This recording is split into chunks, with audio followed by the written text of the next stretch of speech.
Hey everybody, it's Elizabeth on Trans Family Voices. Thank you guys so much for coming back and watching us again this week. Last week was our very first week and we were pleasantly surprised by how many views we had on all of our sites. And I will be putting links below to all of the different sites that we have going on. So today is Trans Visibility Day, and with that being said, our topic this week is our coming out stories.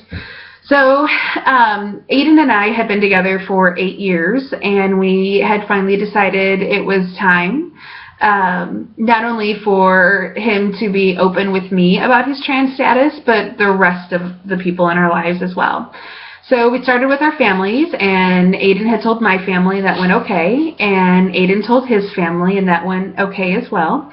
Aiden certainly has huge supporters in his family, his mom being his #1 supporter in his family, besides me, that is. So she has done really well with everything. It's kind of funny. I mean, Aiden has come out to his mom. This is now the 3rd time. First that he was bi, and then a lesbian, and now is being trans. So she is certainly used to her child coming out to her, and she has handled everything really well. And funny story, the other day Aiden was on the phone with his mom, and she had used female pronouns when talking about Aiden, and his grandmother was in the background and she corrected Aiden's mom. So that was kind of cool to see her do that. So yeah, the next big hurdle that we faced was coming out to our work family. And at the time when we came out, Aiden had just started working there, or it was just in the new hire process, so he hadn't actually been to work, just to the corporate offices.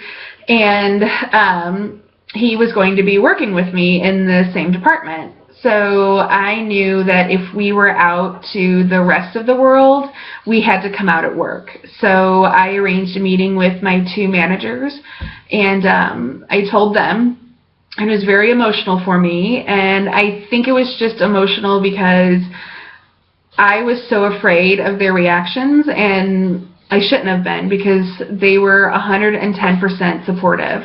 It was more than I could ever even have imagined. They were all for having an in-service to help people understand not only what Aiden was going through, but a lot of our patients go through. So that went very, very well. And once I had told them, I then came out to the rest of my coworkers. I had told a few people that are really close to me. I had told them in person, and again, 110% supportive.